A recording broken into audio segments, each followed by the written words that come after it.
Boa noite, igreja linda e amada do Senhor. Boa noite, mais uma segunda-feira e mais um culto de doutrina, que nos é um aprendizado da parte de Deus. Com certeza estaremos abertos, focados para que recebamos do Senhor aquilo que Ele nos quer dar nessa noite. Para isso, todo foco, toda atenção, toda reverência, toda a visão de direção seja estabelecida na igreja para que ela possa oferir, para que ela possa aproveitar tudo que lhe será ministrado. Queremos abraçar fortemente o internauta que interage conosco nesta noite e também pedimos a ele toda atenção, todo foco, para que possamos e ele também possa, junto conosco, ser abençoado. Muito bem, igreja do Senhor. Nessa noite, como sempre, vamos nos deter com foco e com determinação na palavra. Para introduzir esse texto, a voluntária e aceitável adoração. A voluntária e aceitável adoração. Coloquei um artigo na frente, meu amor? Não. Só voluntária? Amém. Glória a Deus. Como está lá? Amém. A voluntária e aceitável adoração. Amém? Se for só voluntária e adorável adoração, perfeito. Deixa eu lhe dar algo e note bem nessa noite que o Senhor nos vai dar um foco tremendo. E você que quer ser abençoado, segure, domine o seu pensamento. Da onde vem essa palavra? Um fruto do Espírito que se chama domínio próprio. Se você está na palavra e seu pensamento está vagando, significa que falta submissão do seu pensamento a Cristo. Amém, amados?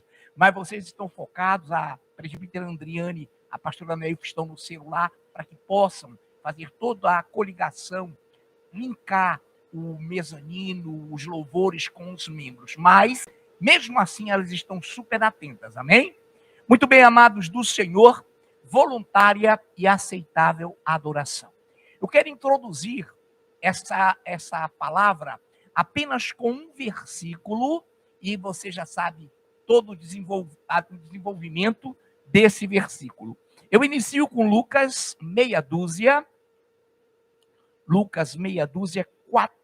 46. Por que me chamais Senhor, Senhor, e não fazeis o que vos mando? Senhor Deus, muito obrigado, Pai Santo. Que o Senhor nos introduza e que nesta noite possamos uma vez mais internalizar a tua palavra, vê-la, praticá-la.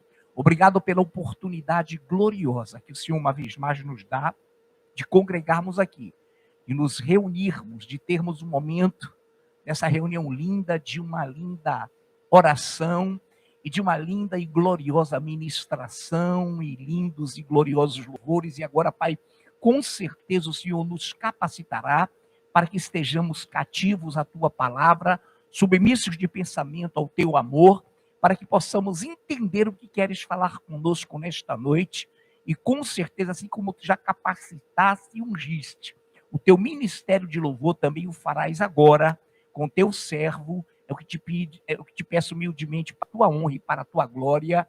Amém. Muito bem, amados do Senhor, preste bem atenção. Por que me chamais Senhor, Senhor, e não fazeis o que vos mando? No desenvolvimento dessa leitura, o Senhor vai comparar os que praticam a palavra com aqueles que construíram a sua casa sobre a rocha. E vai também comparar os que não praticam aos que construíram a sua casa na areia. Muito bem, então o Senhor diz: por que me chamais Senhor, Senhor, e não fazeis o que vos mando? Então ele compara o homem prudente que constrói a sua casa sobre a rocha e o homem insensato que construiu a sua casa sobre a areia. Agora o bendito mezanino e amado me dá a convicção de que tem um artigo ali, a voluntária e aceitável adoração. Muito obrigado, meus amados, pelo apego, pelo afinco, pela bênção. Então tá, agora vamos lá. Amados do Senhor, prestem bem a atenção. O Senhor também diz, atente bem, o Senhor também diz em Isaías 1,19, não é preciso abrir, assim: em verdade vos digo, que ninguém que tenha. Perdão, eu saltei aqui. Se quiseres, ou se quiserdes, esse é Isaías 1,19. Eu estava indo para Lucas, não é o momento. Isaías 1,19. Se quiserdes e ouvirdes, comereis o melhor desta terra. Só o 19. O outro você já sabe, se não quiseres e tal. Mas onde é que está o compasso dessa palavra? Onde é que se completa essa palavra? Em Lucas 13, 30. Que diz assim, preste atenção. Em verdade vos digo que ninguém que tenha deixado casa, que irmãos, parentes, eu estou só pegando para que você entenda, que não receba no presente muitas vezes mais e no mundo por vir, e no porvir a vida eterna. Queridos, então atenção. O que o Senhor está nos dizendo? Ontem a pastora Nayuf, devidamente ungida, pregou maravilhosamente e disse, olha, que renegar as paixões, deixar de fazer a sua vontade, não é ser infeliz, não é ser cabisbaixo, não é ser exatamente depressivo. Exatamente, não é, mas é ter alegria. E ele diz, olha, se vocês me ouvirem, vocês comerão o melhor dessa terra, lá em 19 de Isaías 1. E aqui em Lucas, ele nos diz assim, olha que coisa linda, no 18:30. Em verdade vos digo que quem, aí eu vou só arredondar aqui, que quem abandonou, perdeu casas, pais, parentes, amigos, por causa do evangelho, receberá no porvir a vida eterna, mas não no porvir, aqui também ele será feliz. Amém? Deixa eu contar-lhes uma história. História com E. História. Não é fábula, mas é uma história que você vai entender. Eu presto a atenção maior de vocês que dessa história simplória, você vai dimensionar o que Deus quer falar com você nessa noite. Pastor maravilhoso, ungido, eu o conheço. Não pedi permissão para citar seu nome, senão falaria, mas não falei nem com ele, não deu tempo. Eu falaria, sem problema, homem de Deus. Narrou uma história de um casal real, mas também por questão ética, obviamente que ele não citou o nome de púlpito. Qual era a visão? O casal era contumaz em receber o quê? Aconselhamento pastoral. Eram os dois que compunham o casal campeões de gabinete com um pastor lá. E não tem ninguém aqui assim, tá, amados? Deixa eu lhe dizer isso. Então, esse pastor amado deu esse testemunho público, e se eu citasse seu nome agora, não pecaria, porque ele tornou público. Mas não citou o nome do casal. O casal entrava, e ele percebeu que todas as vezes, das várias e várias vezes, o homem era repreendido. O homem era exortado. Ela, a mulher, ganhava todas. Todas, irmão. Todas e mais algumas. Um dia, ele, condoído, pastor, chamou o homem que vivia no chicote, na chibata, exatamente, na vara e no açoite, né, disse o nosso Marco. E ele disse, meu amado, escute, eu me sinto condoído, mas vocês pedem para entrar e eu não posso impedir. Mas todas as vezes, você, meu irmão, é exortado. E ela todas as vezes tem razão.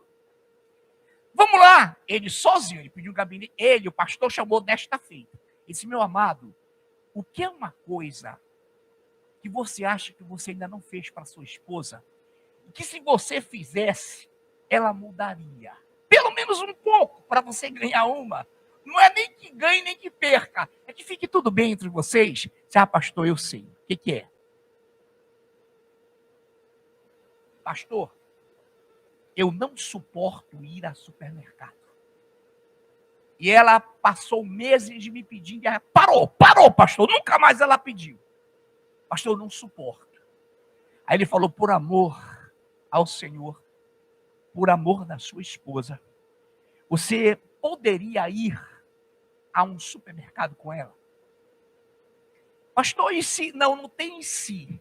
Aí eu lhe prometo que se não houver um resultado satisfatório, eu a chamarei. Eu não estou o chamei hoje sozinho, sim. Quando você fizer isso e ela não corresponder, eu a chamarei. E lá se foi o cabra para o supermercado.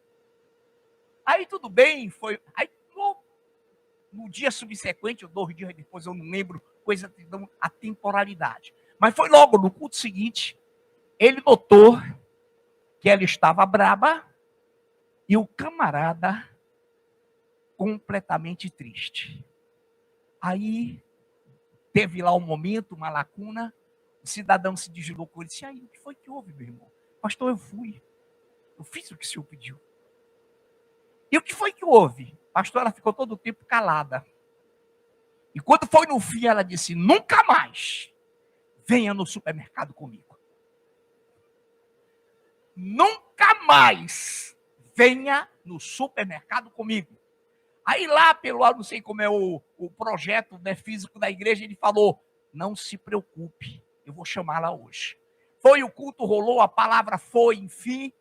Aí olha lá, o pastorzão no final disse: você permite ir lá antes chamar a sua... Não chame, pastor, pelo amor de Deus, que eu não sei mais o que eu faço. Mas no fim ele pediu para a esposa chamá-la. A esposa foi e disse: olha, vai no gabinete com o pastor, eu não vou porque eu tenho uma reunião, mas vai no gabinete com o pastorzão. Isso ele falando publicamente para todo o Brasil. Todo que o assistia, claro. Lá vai a mulher. Aí o pastor disse: minha querida, eu estou há muitos meses os acompanhando e percebo que todas as vezes que você entra, você leva melhor.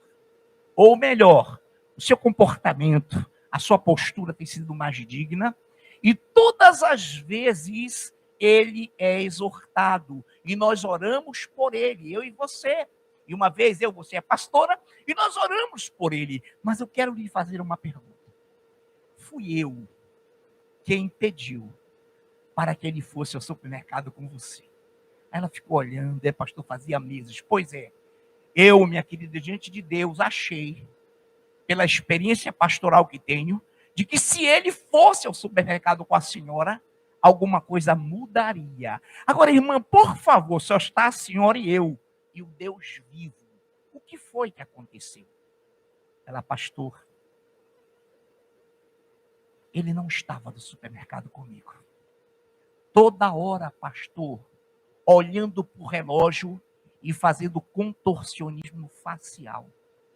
Toda hora, pastor, ele resmungava sem palavras, só no gestual. E eu me senti humilhada, sozinha, desassistida, mal amada por um camarada que não parava de olhar para o relógio, não parava de contorcer a fisionomia e não parava, pastor, de dar coices sem falar. Eu calada fiquei. E no final eu disse: nunca mais venha no supermercado comigo. Simplória essa história. Pastor, por que você contou isso? Amados, Deus é assim. Deus quer reciprocidade. A pessoa se mata, ora, diz assim, não é que diga alguém aqui, você nunca falou isso, tá, meu amado? É uma conjectura, é uma construção minha. Olha, eu me mato, eu estou lendo a Bíblia, eu de cansado durmo em cima da Bíblia, eu oro, eu jejuo. Aí Deus diz assim: meu amado, para com isso. O teu coração não está aí. Não adianta, filho, você fazer cena comigo. Eu quero o teu coração. Eu quero ter comunhão contigo. Eu não quero mise-en-scène, eu não quero jogo de cena, filho. Eu quero ser amado. Eu quero ser correspondido, afinal, quem te criou. Eu sou o teu criador. Afinal, do que ou de quem é e são todas as coisas. Irmãos, assim Deus percebe o que o adora, se o faz em espírito e em verdade, ou se apenas faz por sacrifício. Então depois aquele pastor chamou e disse: meu querido, você foi por sacrifício, era melhor que você nem fosse. Eu pedi que você orasse comigo, eu orei, você não obedeceu. Oração que é? Eu falei orar, você agia da forma que eu orei, mas você contorcionou a fisionomia, olhou para o relógio, isso depois, tá, amados, com o cidadão. Mais uma vez ele perdeu. Mais uma vez ele perdeu. Igreja, pegue esse relacionamento para Deus. Ele vê o teu coração. Ele vê o meu, o nosso foco. Ele conhece as tuas entranhas. E ele sabe o que tu estás fazendo, Afrânio. O que nós estamos fazendo. Alguém diria, poxa, pastor, não consigo adorar dessa forma. Não desista. Você é salvo. O Senhor vai te dar mais um toque. Mas o que eu estou fazendo aqui essa noite? Irmão, aprendendo em congregação. Houve um homem que era cego. Aí o Senhor o curou. Sabe o que ele disse? Eu vejo os homens como árvores. Aí você percebe que esse não era o de nascença. Porque se fosse o cego de nascença, como é que ele ia saber o que era árvore? Só por descrição. Mas esse já havia enxergado e ficara cego. E agora o Senhor curou e ele disse, Senhor, eu vejo homens como árvores. Foi o que o Senhor fez? Deu um segundo toque. Orou por ele. Aí ele disse, agora eu vejo com perfeição. Quantos de nós precisamos de um toque, 2 toques, 3 toques, 4? Olha aí, o Marco já levantou, foi a mão. 4, 8 toques, eu nem ia falar, ele que levantou. Quantos de nós, eu levanto também, precisamos de toques, irmãos, para que ajustemos a visão, para que possamos aprumar a adoração e andar segundo o coração de Deus. Quantos podem aplaudi-lo?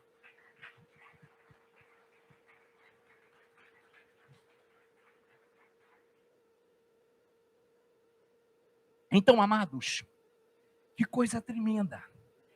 O melhor é que nós não precisemos de toques. Que no primeiro, no segundo, no terceiro, enfim, nós ajustemos os joelhos trôpegos e as mãos vacilantes, ou o inverso, para que possamos estar no centro da vontade dele. Então, pastor, não está perdido? Não está perdido. Você está salvo. O Senhor vai te tratar, Afrânio, culto após culto. Até tu, eu, nós, igreja, olha a força de expressão, nos ajeitarmos, nos aprumarmos e passarmos a entender o que Ele quer. Ele não precisa de nada. Ele é o dono de todas as coisas. Ele é o dono da minha, da tua, das nossas vidas. E Ele só precisa o quê? Da tua, da minha honra. Da tua, da minha devoção, adoração. Então, nessa noite, vamos lá, continuemos e atente bem. A pessoa ora, eu dizia, né, capota em cima da Bíblia. Às vezes jejua, anuncia que está jejuando, não tem problema se for vínculo da igreja, mas não consegue adorar o Senhor. Não consegue honrá-lo como esposo da mulher no supermercado. Mulher perceptiva na igreja. Mulher detalhista. Mulher é uma bênção para as nossas vidas. Repare bem, preste bem atenção. O Senhor diz assim, foi uma colocação que ele fez linda, e ficou latente em minha mente, mas para não esquecer, eu coloquei aqui. Ele colocou assim, vocês pedem tanto, olha, isso é genérico, tá, amados? Vocês pedem tanto, clamam tanto, e quando eu, mesmo sabendo o futuro, olha que coisa linda, mesmo eu sabendo o que vai acontecer com você quando eu lhe der. Olha que coisa linda. Você pede, clama, pede, insiste, repete, e eu, sabendo o futuro, dou à pessoa essa petição, por mais que saiba que ela não adora. Aí ele diz, a pessoa sai da igreja, quando conquista o que pediu. Sai da igreja, sai da minha presença, e olha, amados do Senhor, preste atenção. Pastor, sair da igreja, quando eu falo sair, é sair mesmo, tá, amados? Não é por outro vínculo, não, tá? Por indicação, por recomendação. Aí ele fala, ó, preste atenção. Irmão, quem é a menina dos olhos do Senhor? Quem é a raça eleita? sacerdócio real, nação santa, povo de propriedade exclusiva de Deus. Quem é? A igreja. Quando sua mãe e seus irmãos chegaram lá fora, queriam falar com ele. E o que foi que ele disse pregando? Quando vieram dizer, olha, tua mãe e papai estão lá fora, ele disse, meu pai, minha mãe, meus irmãos são os que ouvem e praticam a minha palavra. A minha igreja é a minha irmã. Em outras palavras, não saia dessa igreja, filho, diz o Senhor. Não importa o tamanho dela. Esse pregador maravilhoso, que começou devagarzinho e hoje é uma sumidade, mas é homem de Deus, ele dizia, uma vez veio alguém pregar aqui e disse, pastor, daqui desse lugar pequenininho, sai esse barulho todo, sai esse aprendizado todo. Ele falou, é daqui mesmo. Irmão, Deus ama a sua igreja. Deus ama a sua igreja. E ele sabe o que a pessoa pede, clama, roga, mas ele conhece o futuro. Ele conhece o futuro, Levi. Ele conhece o futuro, Carla. Ele conhece, Gamo, o futuro. Quantos creem assim? Então ele é pai. Cadê a honra para com ele?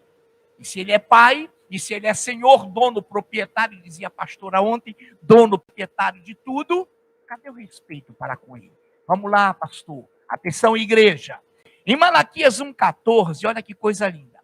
Pois maldito seja o enganador, que tendo um animal sadio no seu rebanho, promete e oferece ao Senhor um defeituoso. Porque eu sou o grande rei, diz o Senhor dos Exércitos, o meu nome é terrível entre as nações. Amados, o que é um animal defeituoso? É um culto sem atenção, manco.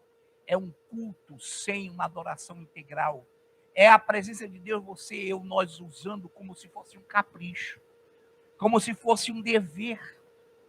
Olhando para o nosso irmão e compreendendo a igreja como se fosse um clube, uma associação. E não é, é o corpo de Cristo. O Senhor está aqui, Ele está aqui. Há pessoas que se importam em todo o Brasil, em todo o mundo, igreja. Num culto, irmão, a pessoa vira de costa para o pregador e fica conversando. Você entendeu isso? Agora imagine Deus no lugar do pregador. Pegue isso para todo mundo, tá? Pelo amor de Deus, essa igreja é educada. Pegue, irmão, é um desrespeito. E Deus vê isso. Ah, pastor, Deus conhece mesmo o meu, o seu coração. Quando você está de costa, Ele sabe que você está dando a costa para Ele. Para tratar de assuntos que não interessam a Ele. Querida igreja do Senhor, preste atenção, porque dEle, e por meio dEle, e para Ele, são todas as coisas. A Ele, pois, a glória eternamente. Amém. Aplaudamos o Deus vivo.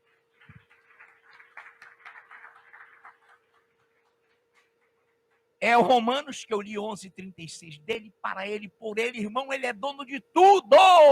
A oferta é dele, a minha vida é dele, o teu respirar é dele. Ele fala em Jó que se ele quisesse recolher o oxigênio, ele mataria a humanidade unanimemente. Mas pela sua misericórdia ele não o faz. Então atenção agora.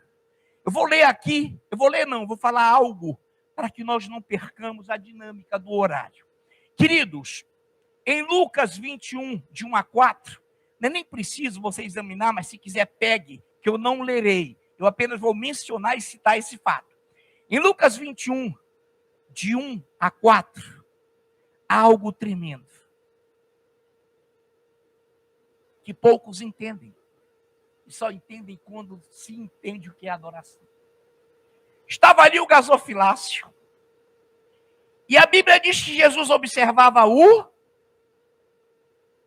viúva pobre. O gasofilácio. Ainda tem abafabetos, né, espirituais que dizem que no Novo Testamento não havia dízimo nem oferta. Então o Senhor estava lá. Aí os ricos, prestem atenção, os abastados viam e colocavam grandes somas, mas o que era e o que lhe sobrava. era um capricho. Eles não estavam adorando ao Senhor. Estavam dizendo assim, olha, ele vai ver, já que ele estava ali, e depois da sua contabilidade, né, lá o ladrão do Judas, eles vão ver que nós demos a melhor parte, ou maior quantia. Aí veio uma velhinha viúva, pobre, e deu tudo quanto tinha, uma única moeda que era todo o seu sustento. Agora pergunta, para a gente quebrar muito lugar aí, que prega isso e fica exigindo valores. O Senhor queria que os ricos dessem mais dinheiro do que davam? Queria não, irmãos. Ele não quer, ele não precisa. Ele é o dono do ouro e da prata. Entenda isso, que todo mundo, quando eu digo todo mundo, é força de expressão, não nessa igreja, tá, amados? Confunde isso. Em nenhum momento, amados, ele queria que eles dessem mais. O que ele queria? Que eles soubessem o que estavam fazendo.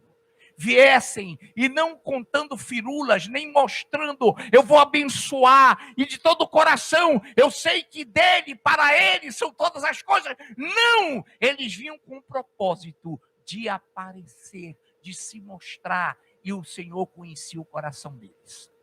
Aí foi a viuvinha e deu o quê? Uma única moeda. Alguns confundem. Quando Jesus vai resumir, o que ele diz? Ela deu mais do que todos. Leia o texto. Ela deu mais do que todos. Porque deu todo o seu sustento. Agora, alto lá, olhe para cá. O Senhor queria que ela desse o seu sustento? Não! Não, amados, não era preciso. Mas ela adorou. Tudo que ela tinha, ela deu. É o meu Criador, é o meu Senhor. Eu respiro, Ele me abençoou, e eu vou devolver o que é dele. Aí naquele momento ele não viu, e não vê, Deus não vê números, Ele vê o coração. Deus não vê a quantia, Ele vê a honra e a adoração que tu, que eu, que nós temos para com Ele. Queria nada que a velhinha desse o sustento dela, mas ela adorou. E ele falou, ela deu mais do que todos. Mais o quê? Tudo o quê? Adoração, entrega, devolução, reconhecimento de que dele, para ele são todas as coisas. Isso é o tudo que ele quer, não é o valor, irmãos. Quantos estão entendendo? Tem uma confusão, porque o rico, irmão, não é isso. Os ricos não deram nada para ele. Estavam devolvendo como se ele fosse barganhar. Como se ele fosse barganhar. A Bíblia diz que ele não se deixa subornar por nada. Dele, para ele, por ele são todas as coisas. Hoje virou palhaçada. O cara chega lá, o falso profeta. Hoje Deus me revelou que tem um aqui que vai dar 1000. Foi Satanás que revelou a ele. Irmão, Deus não vê quantia. Deus vê a tua honra, a tua adoração, o teu coração para com Ele. Essa é a visão. Esse é o amor de Deus. Ele não quer que nós façamos por sacrifício. Eu vou, sabe, tem um resto aqui, toma lá, como se ele fosse um qualquer. O nosso Senhor não é pedinte. O dono da oferta não é pedinte, Ele é o dono. Oh, glória! Eita glória mesmo, amado. Do Senhor, eita glória. Eita glória. Esta viúva, pobre, deu mais do que todos, porque deu todo o seu sustento. Olha a fé dessa mulher. E hoje ela é registrada na Bíblia. Ela é conhecida em todo o mundo, há gerações, por essa palavra. Assim como a Maria de Betânia, que derramou o nardo puro num vaso de alabastro, que pelo valor citado por Judas, daria um salário anual, no ano todo, para quem tivesse aquele valor. E o Senhor disse, ela fez o que estava no seu coração. Estou redundando. E ela será conhecida em todas as gerações, porque ela fez isso para que o meu corpo seja embalsamado, seja pronto para o sacrifício que virá. Ela fez e adorou, e ela está registrada na palavra, com os apóstolos, com os discípulos, com a viúva pobre. O Senhor só não chamou o nome dela. Alguém que arriscaria dar um nome para a viúva pobre? Nem eu. Irmãos, ela foi e é conhecida pela sua adoração. Ah, pastor, aí vem a pessoa e é força de expressão. Agora já sei, pastor, não é preciso dar valor. Eu estou falando de coração, com o teu amor, com a tua visão de adoração. O Senhor não está preocupado com a quantia. Mas os ricos olharam o mestre ali e disseram, sim, ele está olhando, vamos agora botar quente, a nossa oferta será melhor. Talvez hoje mesmo, no final, ele vai dizer parabéns porque deram tanto em outro culto. Jesus nunca falou isso, porque as igrejas que ele dirige buscam adoradores que o adorem em espírito e em verdade. Amados, é muito lindo, é muito gratificante o que nós estamos ouvindo nessa noite. É para a nossa alegria, é para a nossa comunhão, é para o nosso crescimento. Então hoje, desvincule-se, igreja, tanto quanto eu, de valores. Agora creia que vai ter horas que o teu valor, que o meu, que o nosso valor, virá com honra, com adoração. Glória a Deus. E é isso que ele quer. E é isso que ele faz por onde? Porque ele é Deus. Tudo é dele. Todas as coisas são dele. Por ele e para ele. Por isso que ele falou, ela deu mais do que todos. A oferta dela não se comparava nem à 10ª parte do que o rico daquele deu. Mas ele falou tudo. Adoração, entrega, devolução, reconhecimento de quem ele era. E ele sabia da situação dela. E ele sabia do coraçãozinho dela. E ele, com certeza, podem crer, naquele mesmo dia a abençoou. Porque ela deu todo o seu sustento. E o Senhor jamais a deixaria sair sem que fosse abençoada. Quantos entendem o que é a igreja? É o corpo de Cristo. É a igreja do Senhor. Amados, tem alguns relatos impressionantes e gloriosos. E pelo tempo, se eu desse mais um, eu iria extrapolar o meu tempo até 19h20, não é isso? Oi? 25. Obrigado, meu presbítero Luciano. Luciano, 25. Amém. Mas deixa-me ver se o Senhor nos coloca isso de uma forma gloriosa. Deixa-me ver se há aqui, para que a gente não dê nada sem a substância, sem aquilo que Deus quer que façamos de todo o nosso coração, com toda a nossa alma, com toda a nossa visão. Oh glória, aleluia, glórias a Deus. Não é preciso, hoje não, amém? Não é preciso, vai sair pela metade. Querida igreja, quantos aqui foram abençoados? Quantos aqui são adoradores? Quantos aqui amam a Deus acima de tudo? E ao seu próximo como a si mesmo? Amém, aplaudamos o Senhor. Deus vivo, muito obrigado. Que agora o teu ministério suba e que haja glória nesse altar. Mais uma vez que os céus desçam à terra e que nós possamos adorar-te em espírito e em verdade. Então, igreja, continue. Pastor, será que é para parar? Não. Continue. Deixa eles subirem. Continue. Não entregue os pontos. O Senhor está te abençoando e Ele quer te dar cada vez mais toques e toques e toques. Ou você acha que os ministros de louvor toda hora estão empreendendo todo esse esforço para glorificar o Senhor? Presbítera Andriane, com essa ministração gloriosa, a pastora Nayuf, todas elas, para não citar, obviamente, nome. Quando elas estão aqui, elas estão dando tudo de si. Quando o pastor sobe para pregar, tudo de si. Quando eu estou no meu particular, eu estou adorando em espírito, em verdade, de coração, de alegria, fazendo bons atos, mas a nossa vida delas é um Cicio, é um Sibilo, é uma calmaria, porque não é hora de chegar no altar e se desdobrar. Assim é você. Você está na igreja? Dê o seu melhor. Dê o seu melhor. Faça o seu melhor. Aplauda o rei. Minha amada e linda igreja, só uma palavra final. Por que o cidadão via os homens como árvores? E o Senhor deu o segundo toque para que ele visse normalmente. Lembremos de algo. Os nossos irmãos não são árvores. Na botânica, o estudo da árvore é lindo, mas o teu, o meu, o nosso irmão tem sentimentos, emoções, sorriso, olhar, e ele precisa do teu amor. E o Senhor então deu um toque nele. Era tanta luz de Cristo que o cara ficou ofuscado. Tem crente, irmão, que fica cego, encandeado, meio rancoroso, mas o Senhor vem, dá um segundo toque, e que ele toque nos nossos corações tantas quantas foi necessárias às vezes. O teu irmão tem sentimentos, o teu irmão tem emoções, o teu irmão precisa do teu amor. Amém? Boa noite, beijo no coração.